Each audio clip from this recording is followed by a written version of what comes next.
महाशिवरात्रि का त्योहार हम बड़ी धूमधाम से इस त्योहार को मनाते हैं। बहुत उमंग उत्साह रहता है लोगों में इस त्योहार के आने का। मंदिरों में खूब सजावट होती है, मेले लगते हैं और कई बेरोजगार लोगों को रोजी मिलती है। तो शिव जो हमारे पूजनीय हैं, हमारे इष्ट हैं, भगवान ने कहा था जब जब धर्म की गलानी होगी, जब जब दुनिया में बुराई समाएगी, तो मैं उसको दूर करने के लिए आऊंगा। तो शिवरात्रि की रात को शिव जो है साक्षात इस दुनिया में आकर विराजते हैं और हमारे दुखों को, हमारे अंधकार को हर लेते हैं। रात्रि के समय जब हम तन मन उनके साथ एक साथ होकर लय से लय मिलाकर उनकी पूजन करते हैं, तो वो प्रभु जो है, प्रभु की नजर में जो है हम सब बराबर है। ऊंच नीच का कोई उन्होंने भेदभाव दिया ही नहीं। हम दुनिया से देखो कितने भेदभाव हैं, तुम अमीर हो हम गरीब हैं, लेकिन शिव जो ऐसे हैं हमारे देवता, उन्होंने ऊंच नीच के भेदभाव को पूर्ण तरीके से मिटाया। उनके मित्र कौन थे ये हम सबको पता है। तो फ्रेंड्स, हम शिवरात्रि की बात कर रहे हैं कि शिवरात्रि त्योहार आ रहा है और इस त्योहार में जो है हम सब अपने अपने दुखों को हर लेंगे, शिव के चरणों में अपने दुख कष्ट समर्पित कर देंगे और शिव जो है हमारे आकर हमारे सिर पर अपना आशीर्वाद देने वाले हैं। तो हम बहुत उत्साह के साथ इस त्योहार का इंतजार कर रहे हैं। तो स्वागत है आपका मेरे चैनल कैच लाइफ विद सुमन में। तो शिव जी के जो भी कार विहार है, जो देवता हैं, वो हमारे जो जो इंसानी रूप है उसके साथ बहुत मेल रखते हैं। उसका बहुत महत्व है हमारे जीवन में। जब हम उनके जीवन को देखते हैं तो उसका महत्व जो है हमें अपने जीवन में मिलता है। देखो, जब शिवरात्रि आती है तो भगवान शिव के ऊपर ना जो कड़वे फल होते हैं ना, जहरीले फल, आंख, धतूरा, भांग और आख, ये सब चढ़ते हैं। ये प्रतीक है, ये कड़वे फल हमारे अंदर की कड़वाहट, हमारे अंदर के वाइसेस, हमारे अंदर के दुख, अंधकार, मोह, अज्ञानता, ये सब हम जो है अपने शिवलिंग पर उन फलों के माध्यम से जो है भगवान को चढ़ा देते हैं और भगवान उन्हें स्वीकार करके जो है हमें बहुत सुख शांति और हमें खुशियों से नवाजते हैं। ये है शिव की महिमा। तो शिव की शिवलिंग जब होती है, शिवलिंग के ऊपर एक कलश लगा होता है। कलश से एक एक बूंद जो है पानी जो है शिवलिंग के ऊपर गिरता है। तो जैसे वो एक एक बूंद शिवलिंग के ऊपर गिरता है, इसी तरह से एक एक बूंद जो है हमारी अज्ञान रूपी आत्मा पर गिरती है, तो हमारे अंदर जो है ज्ञान की ज्योति जो जगती है।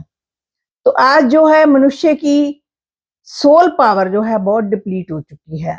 आत्मा जो है बहुत कमजोर हो चुकी है, उसमें बहुत सारे कमियां आ चुकी हैं। जो असली रूप है आत्मा का वो अलोप होता जा रहा है, उसकी जगह पर कमियां आती हैं। तो वो ज्ञान की जो बूंद है, एक एक बूंद जब शिव की हमारे ऊपर गिरती है, श्रद्धा भाव से हम उनको पूजते हैं, तो हमारी अज्ञानता जो है ज्ञान में परिवर्तित हो जाती है। तो कोई भी देवता, कोई भी देवता देखो, कोई फूल पर बैठे हैं, कमल के फूल पर बैठे हैं, कोई गरुड़ पर बैठे हैं, कोई शेषनाग पर बैठे हैं, और शिव जी को कहाँ दिखाते हैं? शिव जी को एक पत्थर पर दिखाते हैं, क्योंकि कैलाश पर्वत पर उनका बसेरा है, वहां पर वो रहते हैं। शिव जी का जो घर है कैलाश पर्वत पर माना जाता है। तो शिव जो है हमेशा ध्यान की स्थिति में रहते हैं। जब भी देखो उनका ध्यान लगा होता है, उनकी मूर्त को, उनके स्वरूप को, उनके चेहरे को जब भी देखो तो वहां एक ध्यान की स्थिति में रहते हैं। तो उन्होंने जब उनका ध्यान जो है कामदेव ने भंग करना चाहा, कामदेव ने एक माया रची थी, बहुत सुंदर सुंदर उसने माहौल बना दिया कि शिव को जो है उनकी जो ध्यान है उसको भंग करना है। तो जब उसने भंग करने की कोशिश की, तो शिव ने जैसे ही वो उनका ध्यान भंग करने की कोशिश की, उन्होंने कामदेव को भस्म कर दिया। अब यहां से हमें क्या शिक्षा मिलती है?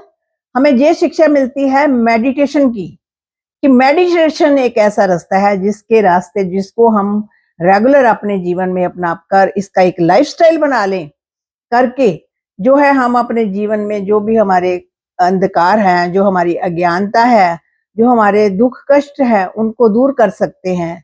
और काम, क्रोध, लोभ, मोह, अहंकार, मेडिटेशन के रास्ते हम भी उनको भस्म कर सकते हैं। ये सीधा साधा रास्ता प्रभु ने अपने कितने आसान तरीके से हम सबको सिखाया। अब बात करते हैं समुद्र मंथन की। समुद्र मंथन आया तो उसमें से विष निकला। अब सब देवते जो थे पीछे हट गए, भाई विष को पीने की क्षमता किसी के पास नहीं थी, सब पीछे हट गए। तो सब ने फिर जाकर शिव से दुआ की, प्रार्थना की। तो शिव इतने भोले, इतने प्यारे कि उन्होंने जो सारा जो विष था वो उन्होंने ले लिया और उनका कंठ जो था हलाहल विष पीने से वो नीला हो गया और उन्होंने सबके कष्ट हर दे, सबको सुख शांति दे दी। जितने भी परेशान थे उस टाइम इस विष को लेकर, उस विष को उन्होंने अपने कंठ में ले लिया और सबके दुख क्लेश उन्होंने हर दिए। तो यहाँ से हमें क्या शिक्षा मिलती है? हमें शिक्षा ये मिलती है कि हमें आसपास दुनिया के दुख हैं, दर्द हैं, परेशानियां हैं, क्योंकि ये समाज है। समाज में बहुत सारी दुनिया दुखों से भरी पड़ी है। एक से बढ़कर एक दुख लोगों को लगा हुआ है, परेशानियां लगी हुई हैं। उन दुखों को हम अपने मेहनत के सदके, हमारे पास कुछ रिसोर्सेज हैं, कई बार हम जो है अपने रिसोर्सेज के रास्ते या अपनी दुआओं के रास्ते या अपनी कुछ कार व्यवहार के रास्ते उनके दुखों को, उनके कष्टों को दूर कर सकते हैं। तो शिव जो है हमें इस चीज की प्रेरणा देते हैं कि दीन दुनिया के दुख हर लो, क्योंकि प्रभु जो है, प्रभु को अगर हम सच्चे मन से मानते हैं तो उनके जो बताए हुए मार्ग हैं उस पर अगर हम चलेंगे तो उसमें जो है हमें सुख और आनंद की प्राप्ति होगी। तो शिवजी ने जो था गृहस्थ जीवन जिया, गृहस्थ जीवन में रहे माता सती के साथ, और उनके प्यारे प्यारे 2 पुत्र थे। और सबसे बुद्धिमान पुत्र जो गणेश जी हैं, उनकी बुद्धिमता तो हम सबको पता है, इतने कैसे उनका उन्होंने परवरिश की, इतने बुद्धिमान पुत्र पैदा किए। तो इससे क्या शिक्षा मिलती है? हमें शिक्षा मिलती है कि हम जब गृहस्थ जीवन में होते हैं, हमारे घर में बच्चे आते हैं, ये साक्षात ये गणेश और ये भगवान के ही पुत्र होते हैं, भगवान के ही बच्चे होते हैं, प्योर सोल्स होती हैं।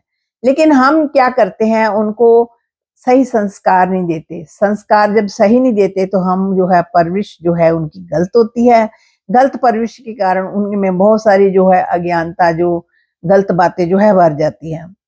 तो शिव के जीवन से हमें ये शिक्षा मिलती है कि अपने बच्चों को जो है बहुत अच्छे संस्कार दो, प्योर दो संस्कार, बुद्धिमान बनाओ उनको। उन्होंने कल को बड़े होना है, दुनिया में विचरना है। हम परिवार में रहकर जो है उन पर कभी शाउट कर देते हैं, कभी उनको कुछ भी बोल देते हैं। हम सोचते हैं ये बच्चे हैं, इनको क्या समझ नहीं है, डांट डपट देते हैं। लेकिन उनको सही शिक्षा दो। डांटना भी जरूरी है, लेकिन सही शिक्षा जो है बहुत जरूरी है, क्योंकि सही शिक्षा के माध्यम से जो है वो हमारे बच्चे बुद्धिमान बनेंगे, गणेश जी की तरह बुद्धिमान बनेंगे, तो उनका जीवन भी आगे सफल होगा। बच्चे जब छोटे होते हैं तब नहीं समझते हैं, लेकिन जब वो अपनी एज में आते हैं तब उनको पता चलता है कि उस टाइम जो पेरेंट्स ने उनको डांटा, झगड़ा, जो गुस्सा किया था वो किस लिए किया था। इसलिए बड़े होकर वो कभी भी गुस्सा नहीं करते हैं।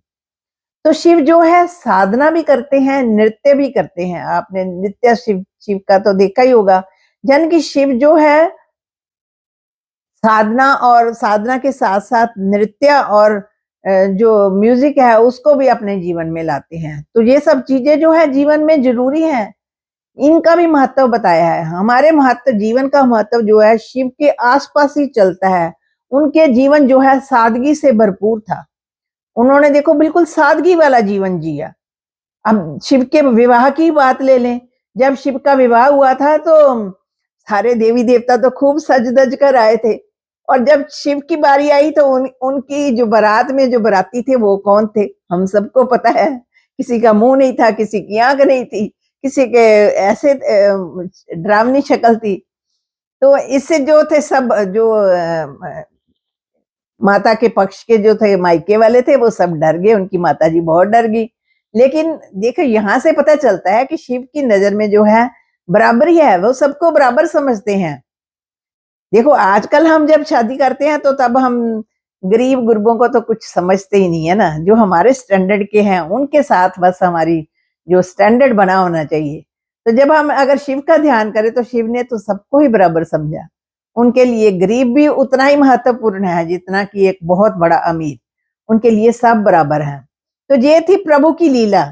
प्रभु के जीवन से हम कितना कुछ अपने जीवन में ला सकते हैं, अपने जीवन को कितना ब्यूटीफुल बना सकते हैं।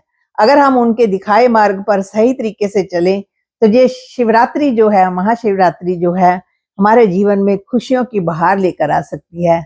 तो आइए शिवरात्रि का अब त्योहार जब मनाएंगे तो अपने सभी जो हमारे अंदर काम, क्रोध, लोभ, मोह, अहंकार, हमारे जो कष्ट हैं वो सब हर लें, हमारे दुख जो है प्रभु हर लें और हमारा जीवन जो है बहुत अच्छे मार्ग पर चलना शुरू हो जाए और हम में और हमारे परिवार में भी सद्बुद्धि आए, हमारे बच्चे भी खूब फले फूलें और ये समाज जो है, जो कलयुग की राह पर चल चुका है, अब तो घोर कलयुग आ गया है। अब घोर कलयुग के बाद फिर से सतयुग की हमें आशा है कि सतयुग आने वाला है। वो सतयुग उस ईश्वर की कृपा से आने वाला है। तो आइए सतयुग की तरफ चलते हैं। हमने ही ये कलयुग बनाया, हमने ही अपनी बातों से, अपने गलत हरकतों से ये कलयुग और घोर कलयुग बना दिया।